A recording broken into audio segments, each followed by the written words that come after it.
Le sous-sol africain contient environ 30% des réserves minérales de la planète. 30%. L'Afrique détient plus de 50% des réserves mondiales de cobalt. Le cobalt, le minerai indispensable pour fabriquer les batteries de ton téléphone, de ton ordinateur, de ta voiture électrique. L'Afrique détient environ 40% des réserves mondiales d'or. Elle possède des réserves de pétrole, de gaz naturel, de diamants, de coltan, d'uranium, de bauxite, parmi les plus importantes de la planète. Le Congo seul, un seul pays, possède un sous-sol estimé à plus de 24 000 milliards de dollars de ressources naturelles. 24 000 milliards. C'est plus que le PIB combiné des États-Unis et de la Chine. Maintenant, le revenu moyen par habitant en Afrique subsaharienne tourne autour de 1600 dollars par an. Un continent qui possède des dizaines de milliers de milliards sous ses pieds et ses habitants survivent avec moins de 5 dollars par jour. Comment est-ce que c'est possible? Ce n'est pas de la malchance, ce n'est pas de l'incompétence, ce n'est pas une fatalité culturelle ou historique. C'est un système construit, entretenu et protégé par des intérêts très précis. Aujourd'hui, on va le nommer en détail, sans détour. Si tu es nouveau sur cette chaîne, bienvenue. Moi, c'est Ibrahima. Je suis le fondateur de Knipo. Ça veut dire Knowledge is Power. Le savoir, c'est le pouvoir. Sur cette chaîne, on parle d'histoire africaine réelle. On parle de conscience, de lucidité, de construction et d'action. On dit ce qu'on aurait dû nous apprendre et qu'on doit parfois aller chercher soi-même. Si tu es là pour ça, abonne-toi maintenant.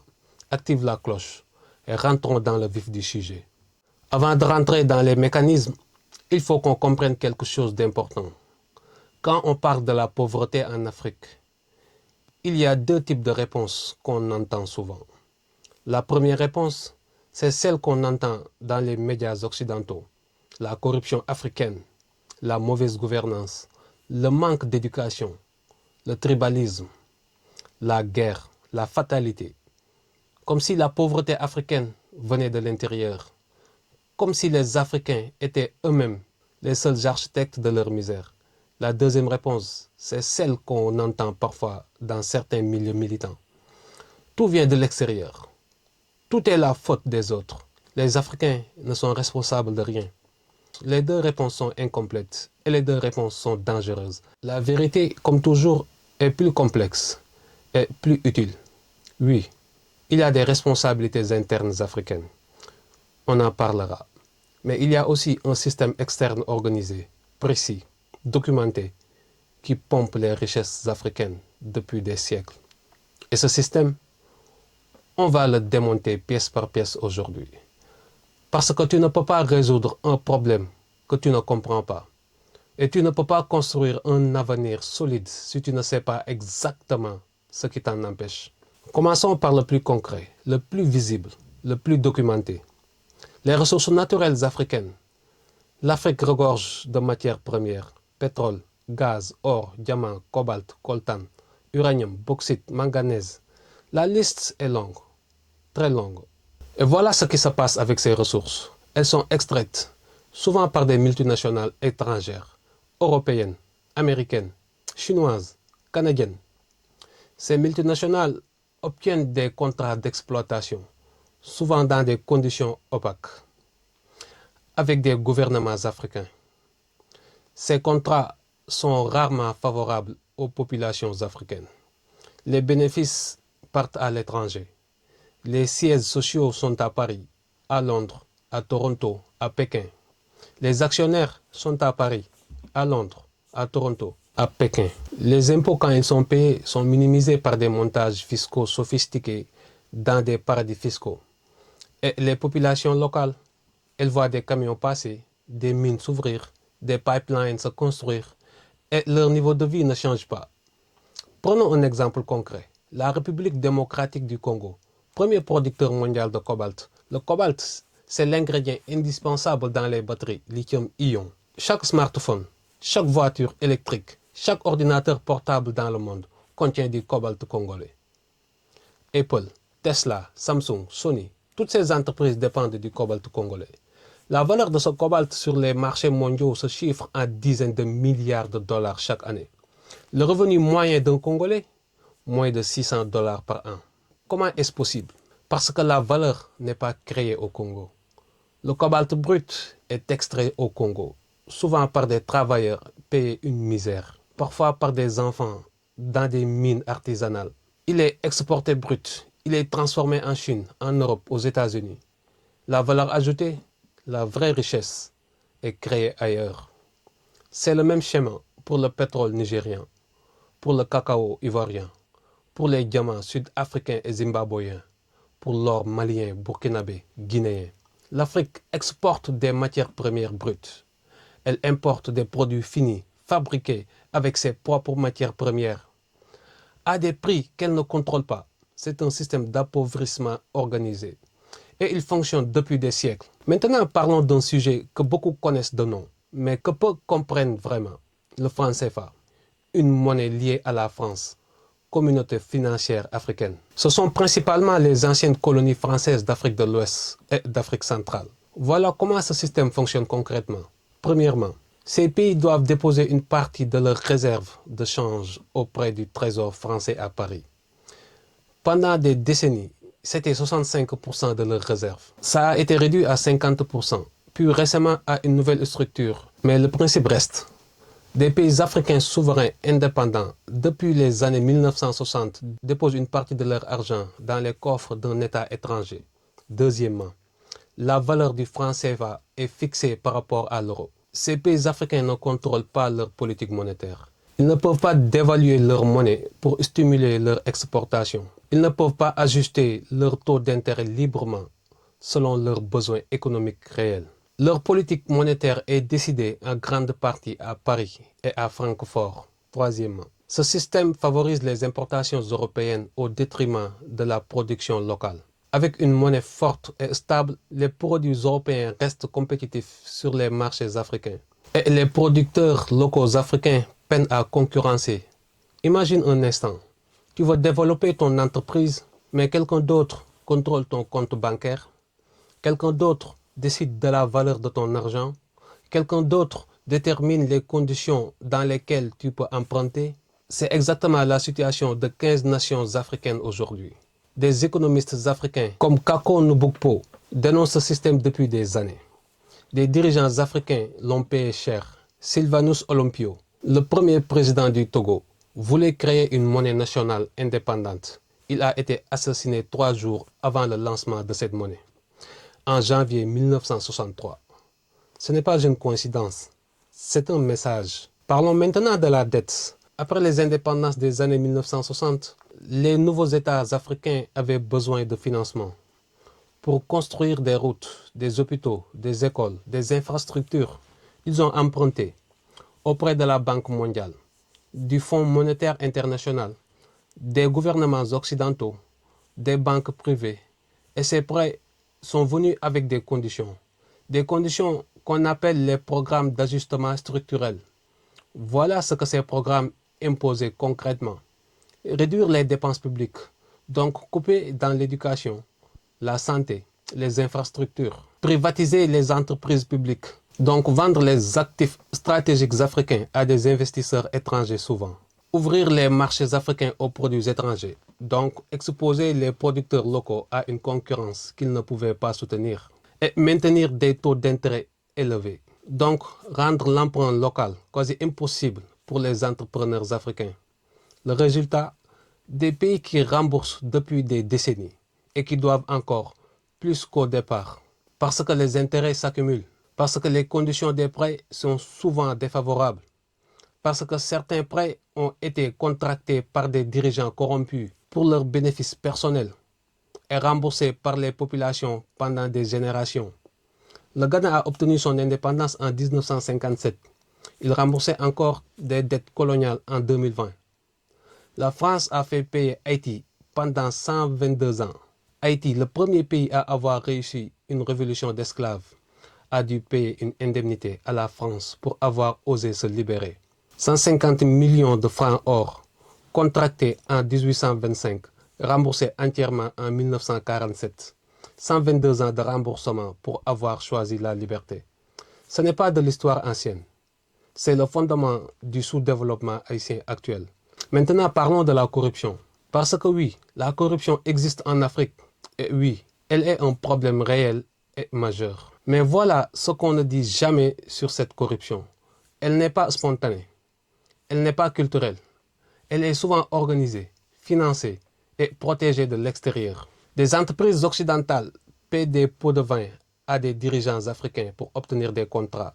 Ce n'est pas une théorie. C'est documenté, c'est jugé, c'est condamné par des tribunaux occidentaux. Total en Afrique, Elf Aquitaine, l'ancienne compagnie pétrolière française a été condamnée pour des systèmes de corruption massifs en Afrique. Des dizaines de millions de dollars versés à des dirigeants africains pour obtenir des contrats pétroliers. Des banques suisses, luxembourgeoises, britanniques accueillent les fonds détournés par des dirigeants africains corrompus, sans poser de questions, ou en posant très peu. Ces banques savent, ces gouvernements savent, mais tant que l'argent circule dans la bonne direction, le système continue. Et voilà l'ironie cruelle de la situation. On présente les dirigeants africains corrompus comme le problème principal et ils font partie du problème absolument. Mais sans les banques qui acceptent cet argent, sans les entreprises qui paient ces pots de vin, sans les gouvernements étrangers qui protègent ces dirigeants tant qu'ils restent coopératifs, cette corruption à grande échelle ne serait pas possible. La corruption africaine a des complices étrangères bien identifiés et ces complices ne sont jamais dans le récit dominant sur la pauvreté africaine. On pourrait croire que tout ça, c'est du passé.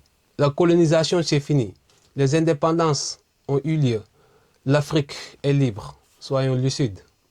La colonisation militaire est terminée dans la plupart des pays.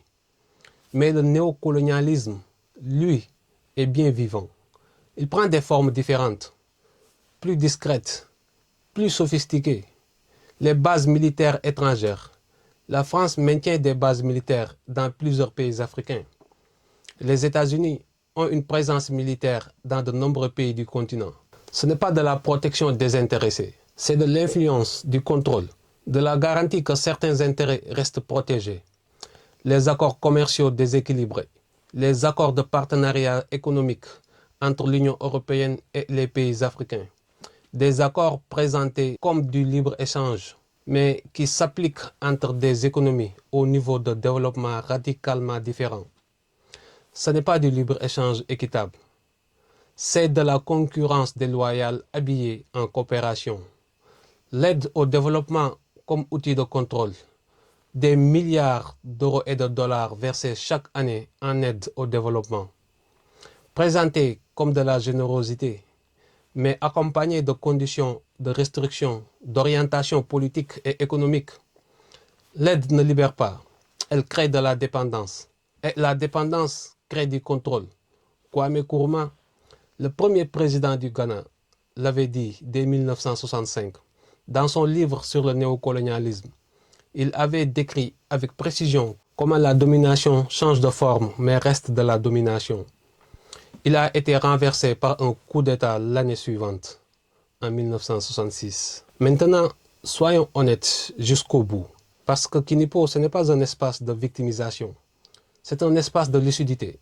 Il y a des responsabilités africaines dans cette situation. Et les nier serait une autre forme de mensonge. Des dirigeants africains ont accepté ces systèmes. Certains les ont activement entretenus pour leurs bénéfices personnels. Certains ont vendu les ressources de leur peuple pour quelques millions sur des comptes suisses.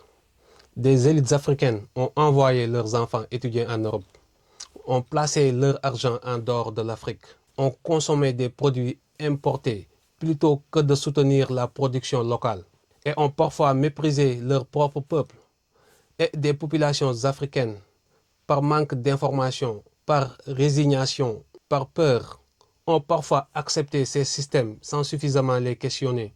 Mais voilà ce qu'il faut comprendre. Pointer ses responsabilités internes sans nommer le système externe, c'est regarder une plante qui dépérit et blâmer la plante sans voir que quelqu'un coupe ses racines chaque nuit. Les deux réalités coexistent. Le système externe est réel et documenté. Les responsabilités internes sont réelles et documentées. Un peuple lucide tient les deux en même temps et agit sur ce qu'il peut contrôler. On arrive à la partie la plus importante, parce que la connaissance sans action change rien. Voilà ce que chacun d'entre nous peut faire maintenant, concrètement. Premier acte, consommer africain autant que possible. Chaque euro ou franc dépensé dans une entreprise africaine reste dans l'économie africaine. Chaque achat dans une multinationale étrangère sort de l'économie africaine. Ce n'est pas du nationalisme étroit, c'est de la logique économique élémentaire. Soutiens les entrepreneurs africains de ta ville, de ta région, de ton pays. Achète africain quand tu peux. Deuxième acte, investir sur le continent. La diaspora africaine envoie environ 100 milliards de dollars par an en Afrique. C'est plus que toute l'aide au développement combiné. Mais la majorité de cet argent va à la consommation immédiate, nourriture, loyer, cérémonie. Imagine si une partie de ces 100 milliards allait à l'investissement, à des entreprises, à des terres agricoles, à des projets d'infrastructure. Troisième acte, s'informer et informer. Comprendre ces mécanismes, c'est déjà un acte de résistance. Un peuple qui comprend comment il est exploité est plus difficile à exploiter. Partage cette vidéo, parle de ces sujets, éduque tes enfants à ces réalités.